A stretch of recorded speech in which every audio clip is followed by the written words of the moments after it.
Salut tout le monde, nouvelle vidéo. On va essayer de faire je dis bien on va essayer de faire le bruitage du chien.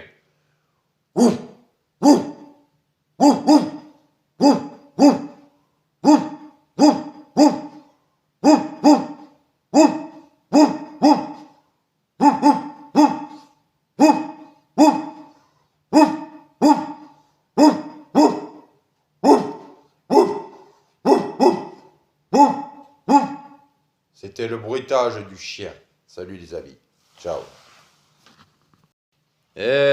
Salut tout le monde, nouvelle vidéo pour la chaîne YouTube. Bruitage du chat. Miaou, miaou, miaou, miaou, miaou, miaou,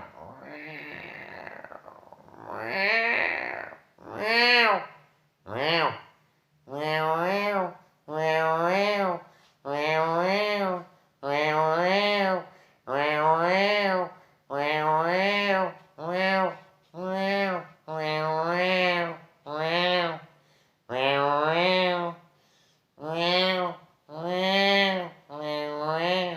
c'était le bruitage du chat. Allez, salut les amis. Ciao. Salut tout le monde. Ça va, vous allez bien? Alors voici de l'air guitare. De l'air guitare.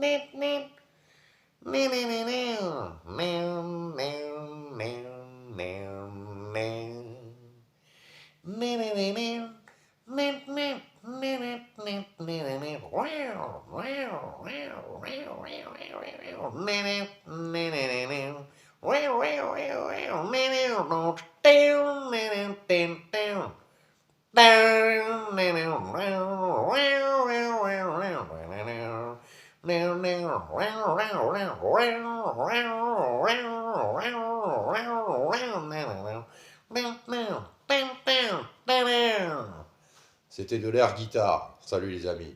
Ciao. Salut tout le monde, ça va? C'est reparti pour une session de lecture par amateurisme. Clin d'œil. J'ai un livre entre les mains. Carré classique. Victor Hugo. Pocamae. Les Contemplations. Livre en chiffres romains. J'ai la flemme de vous le dire. Le chiffre romain. Donc, c'est parti. Voilà. On va prendre au hasard. Hop. Et voilà. Alors, structure de l'œuvre. Écoutez bien ce livre. Structure de l'œuvre. Les Contemplations, chiffre 1. Le thème. Autrefois, 1830-1843. Livre 1, Aurore. Premier poème intitulé à ma fille, mise en avant d'une loi sainte. Ne rien haïr, mon enfant, tout aimer et tout plaindre. La jeunesse du jeu poétique, célébration de la nature et de l'amour. Les premiers combats romantiques, Léopoldine, enfant. Livre 2, l'âme en fleurs. L'épanouissement du jeu, mais l'assombrissement de la perspective. Réflexion sur le mystère de la mort. Livre 2, l'âme en fleurs. Livre 3, les luttes et les rêves. Réalité du mal qui touche les plus démunis, mais présence d'un idéal. Aujourd'hui, 1843-1855. Livre 4, Pocamae. Livre du deuil de la fille perdue, douleur et rébellion, puis acceptation de la mort. Livre 5, En marche. Reconquête de soi. Entre guillemets, j'ai grandi. L'exil et le deuil demeurent, mais le renouveau de l'engagement en faveur des démunis. La présence d'un au-delà spirituel. Livre 6. Au bord de l'infini. transmutation de la douleur et contemplation de la nature de l'infini de Dieu. Un certain apaisement, forte présence de l'au-delà liée aux expériences spirites. Alors, spirit, ça veut dire spirituel. Le message final est un message d'espoir. Conclusion d'un poème isolé à celle qui est restée en France, dans l'exil de Guéméceil, synthèse entre autrefois et aujourd'hui, entre guillemets, Léopoldine désignée comme destinataire du recueil. Le livre se referme sur l'image du poète. Et voilà. C'était un passage, mesdames et messieurs, du livre Poca Mae. Voilà. Carré classique. Victor Hugo, le 4 septembre 1843, à 19 ans, Léopoldine Hugo, la fille adorée du grand poète, se noie accidentellement dans la Seine à Villequier. De cette tragédie naîtront les contemplations au centre desquelles Hugo place Poca Mae, quelques vers pour ma fille, journal d'un impossible deuil. Alors du coup, ce livre qui a été édité, il y a une approche vivante dans ce livre. L'auteur, le contexte et les repères historiques à la portée des élèves, des questions d'histoire littéraire et une frise chronologique. Après, il y a des outils complets. Alors voilà, les outils complets sont des questionnaires avec des textes échos sur les passages clés, les thèmes de l'œuvre, des groupements de textes.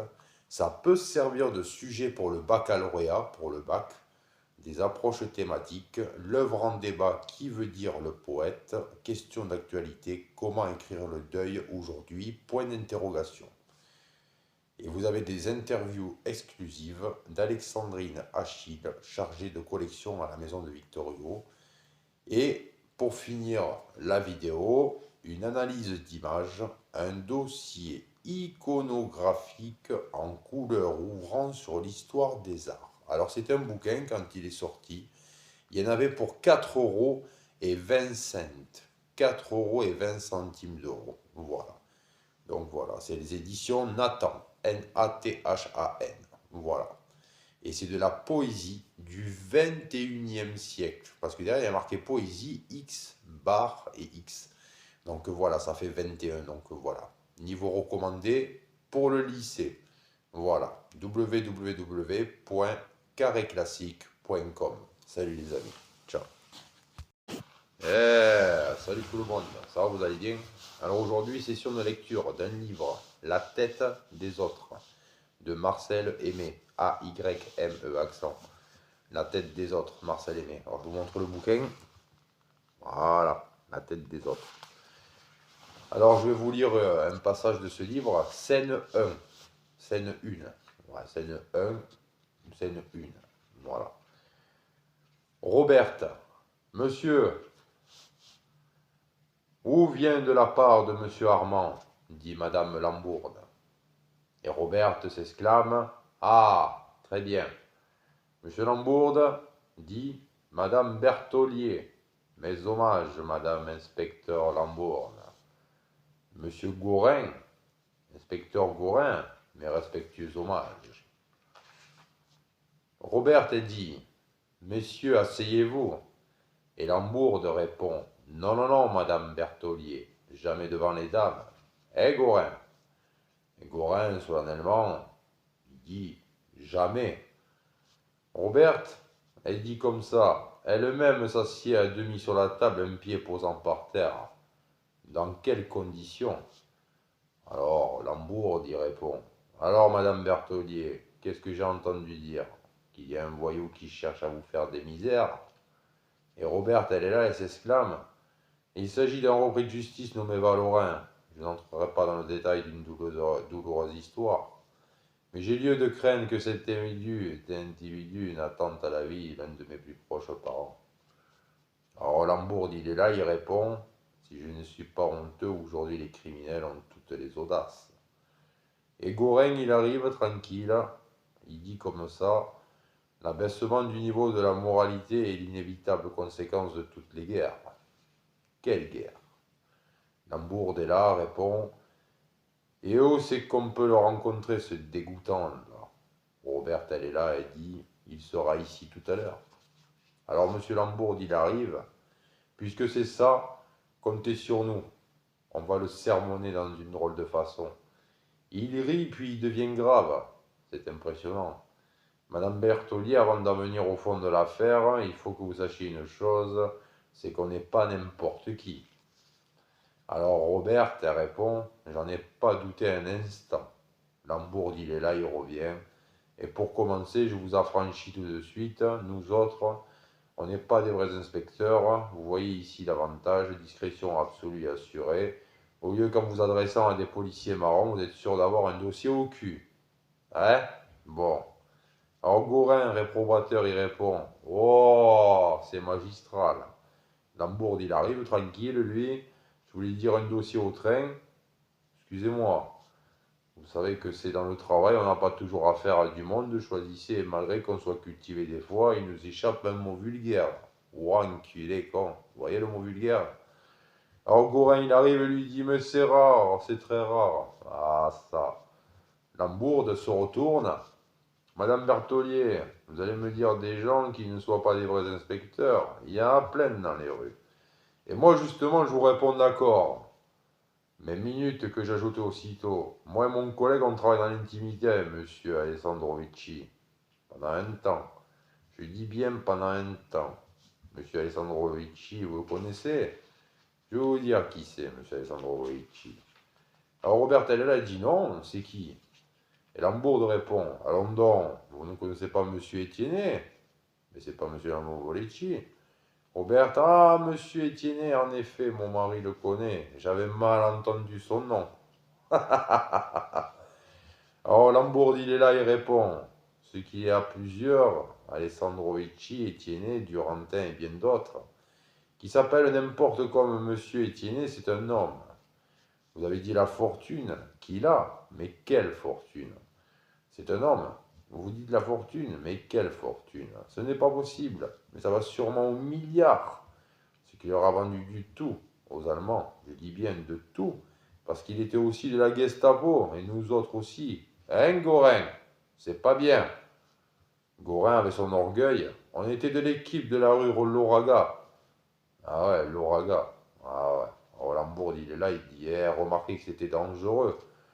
Mais Alessandrovici, il avait une grosse psychologie. Waouh, impressionnant. Il avait beau être mis avec les Allemands, il voyait venir le retournement, il avait repéré les personnes qui prendraient le pouvoir quand c'est qu'on deviendrait les vainqueurs. Alors avec son argent, il rendait des services, des gros services compromettants. Vous avez compris, monsieur Gaurin? Voilà, résultat, madame Berthollier, c'est qu'aujourd'hui, monsieur Alessandrovici, il commande aux grosses hommes de la politique et qui est le maître du pays, vous saisissez l'avantage que nous est pour vous. Alors Robert, elle est là, elle se dit, ma foi, non, je ne saisis pas bien. Lambourde, il dit, bah alors, quelle supposition vous allez faire? Bah, supposez qu'on ait un pépin. Monsieur Alessandrovici nous couvre tous. Pensez que la police, il a dans sa manche et comment? Eh bien, la préfecture n'ose rien faire sans le consulter. Tenez, ce n'est pas pour vous humilier, mais les procureurs, ils viennent lui manger dans la main. Tout ça compte, madame Berthollier. C'est ce que nous allons voir. Quel serait honoraire? Robert. Attention, elle n'est pas contente, hein. Alors Lambourde, il dit, vu que ce que vous savez, ce n'est pas possible à moins de 500, hein, Gaurin? 500, un plus ou un moins? On ne sait rien. Alors Lambourde, dit, vous ce que vous savez, ce n'est pas possible à moins de 500, hein, Gaurin? 500, en plus ou moins? On n'en sait rien. Alors Gaurin, il est là, il dit comme ça, et encore ne le répétez pas, vous porterez un coup très grave à notre standing. Standing. Hein, qu'est-ce que vous appelez un standing ovation? Robert, elle est là, il dit 500 000 francs. Waouh, vous plaisantez. Si c'est là votre dernier mot, je me passerai de vos services. Alors Lambourde, lui, il est là, il arrive sur ses grands chevaux. Comment vous voudrez, madame Berthollier? On essaie d'oublier ce que vous voulez de nous, hein, Gaurin? L'autre, il rit comme ça, en ricanant, il fait on essaiera. Écoutez, je ne peux pas donner ce que je n'ai pas. Je dispose en tout et pour tout de 200 000 francs, et puis un point, c'est tout. Allez, salut les amis. Ciao, à bientôt. Salut tout le monde. Bon, la bouteille de bière est vide. C'est une Polaner de München, Munich, donc de l'Allemagne. Voilà, de la bière de Munich. Alors, il y a marqué Munich Red Beer, Polaner. Je fais de la publicité. Westbier, München, Polaner. Et moi, je vais vous faire la flûte enchantée.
Bonsoir, bonjour, bonsoir. Bon, on s'en fout, bonsoir, bonjour. La lune est couchée, la lune est levée, le soleil est levé, le soleil est couché. Bref, vous allez bien? Allez, c'est reparti pour une session de lecture par amateurisme. Là, j'ai un livre dans les mains. Barbara Cartland, L'enchantement du désert. Vous êtes prêts? Allez, c'est parti. Je vais vous lire un passage de L'enchantement du désert. Quand je jugerai que vous êtes prête, soyez sérieux, supplia Nevada. Vous avez eu votre revanche, je suis prête à ramper en vous assurant que je suis désolé et à vous demander pardon pour tout ce que j'ai fait de mal. Mais je ne peux pas demeurer ici avec vous. Si quelqu'un apprenait, ça serait le scandale. Personne n'entendra parler, affirma Tyrone Strong. J'ai pris toutes les dispositions nécessaires. David, Charlie et les autres croient que vous êtes rentrés en Amérique, sauf ma sœur naturellement.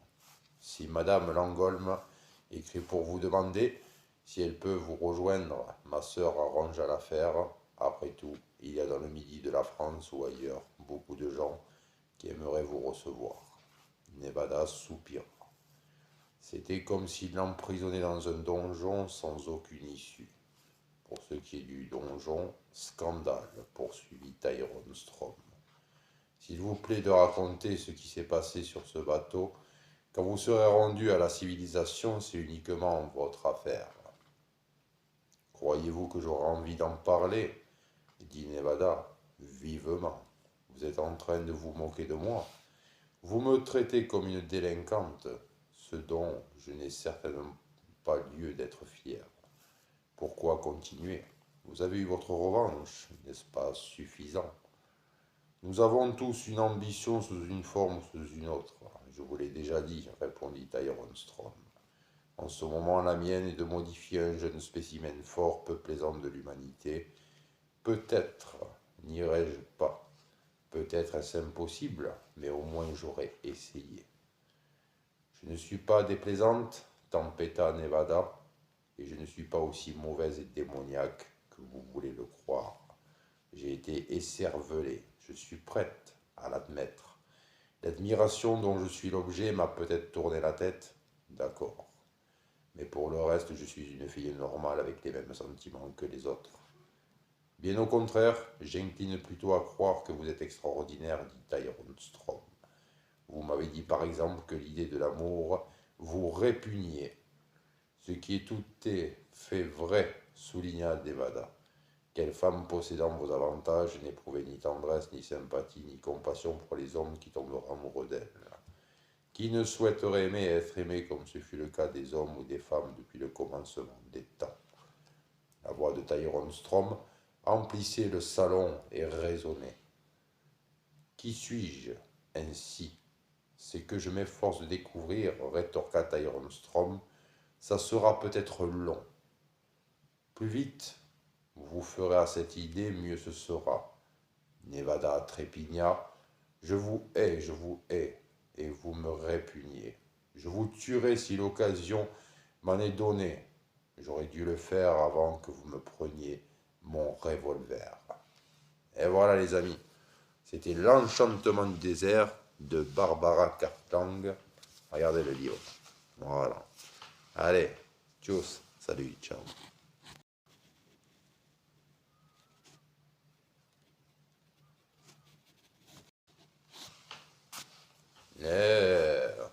Non, putain.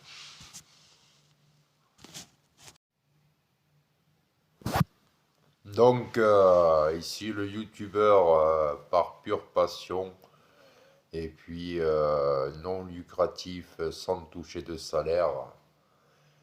Donc, youtubeur depuis un peu plus de, on va dire à peu près 6 mois à peu près. Donc voilà, le temps que je mette en place mon projet pendant 2 mois. Et puis ça fait déjà un peu plus de 4 mois que j'ai fait un peu plus de 600 vidéos sur le navigateur YouTube.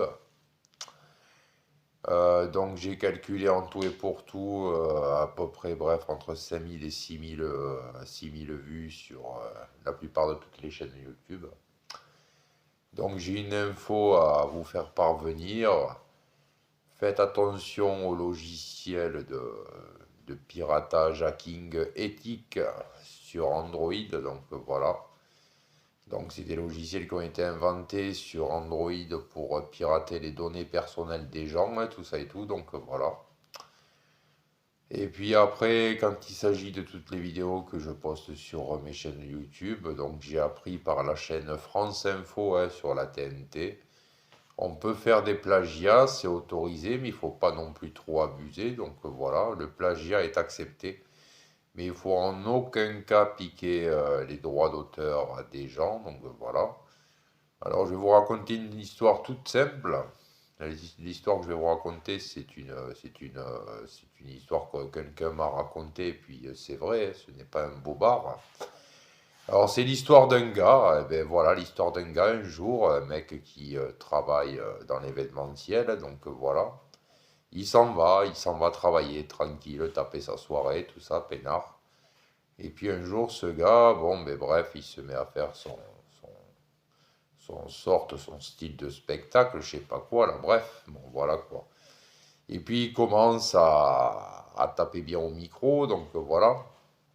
Et puis le gars, bon, ben voilà, le gars il fait ce qu'il a à faire au micro, et puis d'un coup, il y avait les gens, la foule, tout ça et tout, bref, voilà, ça dansait, ça picolait, ça fumait, enfin bref, et tout dit quanti, quoi. Puis il y a un gars qui arrive tranquille, et puis le gars il se dit dans sa tête, il dit, mais c'est quoi cette musique-là, je la connais cette musique, quoi. Le mec il se dit, putain, l'enfoiré, quoi. Bon, je vais pas dire le mot vulgaire quand même, hein, parce que bon, voilà, bref. Voilà, l'enfoiré, quoi. Il est en train de chanter une de mes chansons, quoi. Bon, dit con. Alors, ça, le mec il s'est approché de la scène. Ça commençait un peu à partir en vrille, donc voilà. Et en fait, le mec qui a débarqué dans la soirée, il a entendu un de ses morceaux de musique passer en pleine soirée. Le mec il s'est dit, mais c'est un voleur cet artiste, quoi. C'est un voleur, en fait. Donc il lui a expliqué qu'il faut pas piquer les droits d'auteur, tout ça et tout, donc voilà. Puis l'autre, voilà, il s'est retrouvé dans une merde pas possible, des histoires à chier mille, laisse tomber, quoi, donc voilà. Puis le mec, il a fait comprendre à l'artiste que s'il commençait à piquer les choses des autres, ben, ça le faisait, ben, ça le ferait pas, quoi. Donc voilà, quoi, c'est du vol.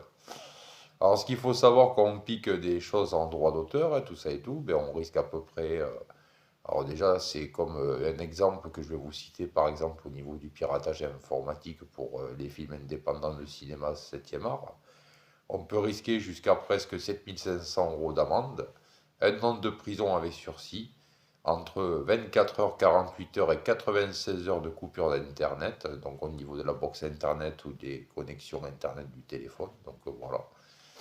Et du coup, voilà, c'est une info que je voulais vous faire parvenir. Donc voilà. Alors des fois, il y en a certains qui s'amusent. Donc moi, je suis déjà passé par là, hein. Je suis déjà allé à la gendarmerie pour piratage informatique. Par vérité, je vous le dis, j'ai fait plus de 2 heures de déposition, mais après, bon, je suis ressorti libre.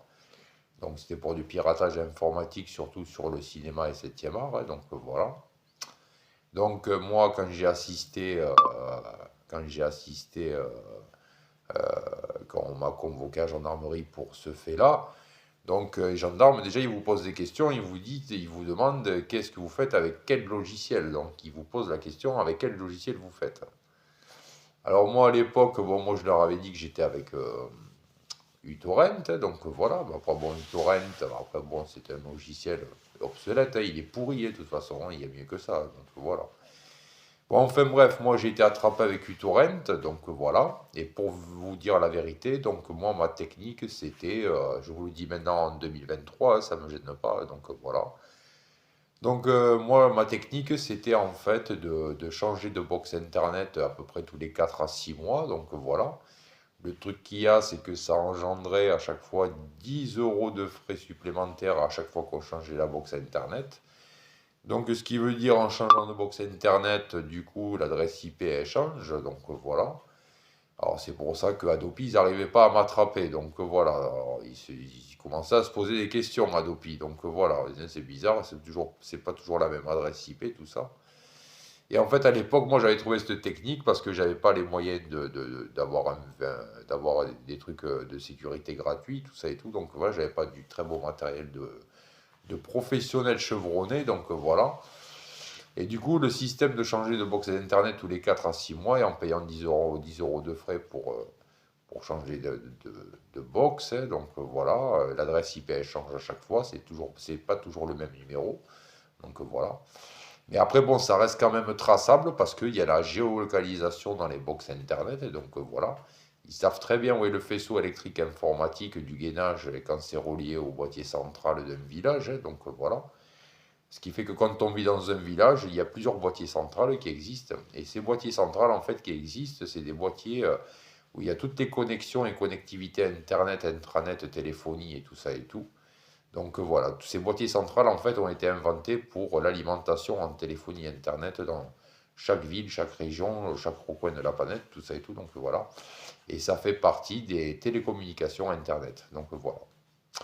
La chose à savoir aussi, c'est que France Télécom est en partenariat avec Orange.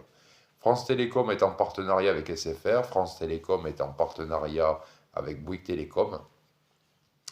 Et l'entreprise Free Internet, alors l'entreprise Free Internet, c'est une société privée, c'est à part, ça n'a rien à voir avec France Télécom, donc voilà. Mais tout ce qui est SFR, Bouygues, Orange, tout ça c'est France Télécom, donc voilà. Et puis après, vous avez aussi notre système d'Internet du futur. Ça va arriver en France. C'est déjà arrivé en France, mais c'est pas encore bien assez évolué. Mais on peut acheter le kit sur Internet.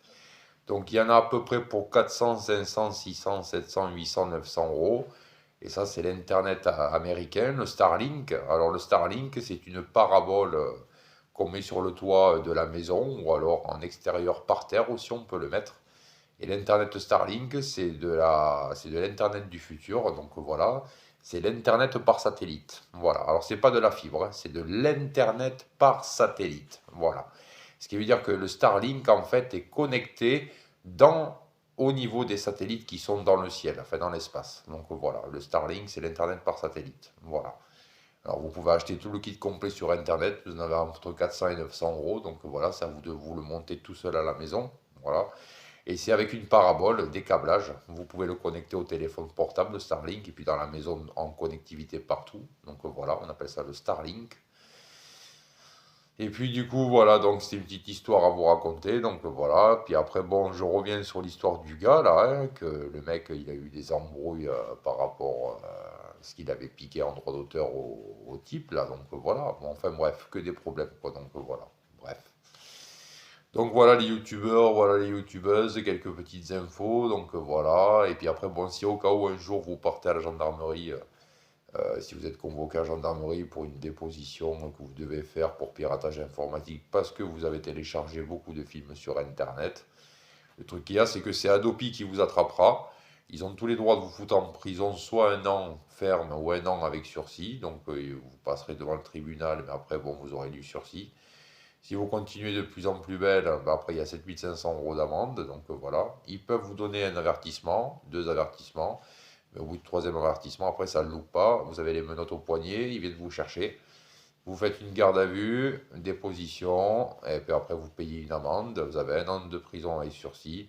Si, admettons, vous ne réglez pas ça, ben vous partez en tôle. Voilà, vous partez en tôle pour du piratage de films indépendants ou des films français. Donc c'est du piquage de droits d'auteur. Donc voilà. Et si, admettons, que vous payez l'amende, ben voilà, vous payez l'amende, vous aurez un an de sursis, puis vous serez tranquille, vous rentrez à la maison le soir, peinard, et puis voilà, c'est tout. Alors j'ai connu un gars aussi qui s'amusait à envoyer des mails à Adopi, hein. Donc je connais un mec, il envoyait un mail à Adopi pour dire qu'il s'en foutait complètement, qu'il piratait les films. Mais après, bon, quand il s'amusait à faire ça, ce qu'il se rendait pas compte, le gars, c'est que les mails, déjà, Adopi, il les conserve, mais c'est qu'après que le gars, quoi, il est repéré, quoi. Ils savent très bien où il habite, ils savent très bien ce qu'il fait avec toutes ses connectivités en Internet depuis chez lui, et sans qu'il le veuille et qu'il ne le veut pas, il est surveillé. Donc voilà, c'est tout. Voilà, c'est le truc qu'il y a, c'est ça le truc qu'il y a. Donc voilà. Chaque logiciel que vous téléchargez sur Internet, de toute façon, le gouvernement le savent, et en plus c'est stocké dans le cloud. Et stocké dans le cloud, vous savez pourquoi? Parce que je vais vous dire une chose, maintenant vous allez l'apprendre.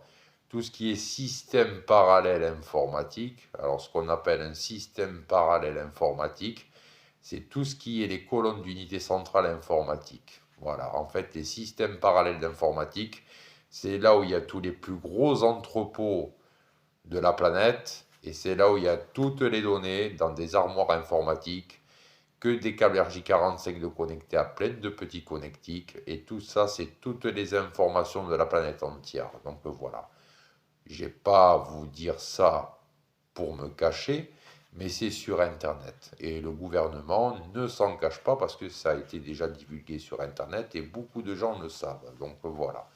Donc on appelle ça, ces entrepôts et toutes ces colonnes informatiques, toutes ces unités centrales, un système parallèle informatique, on appelle ça. Vous avez juste à aller sur Google, vous tapez dans la barre de recherche système parallèle informatique et vous allez savoir ce que c'est du matériel informatique de très haute technologie. Donc voilà. À bientôt les amis. Salut. Ciao.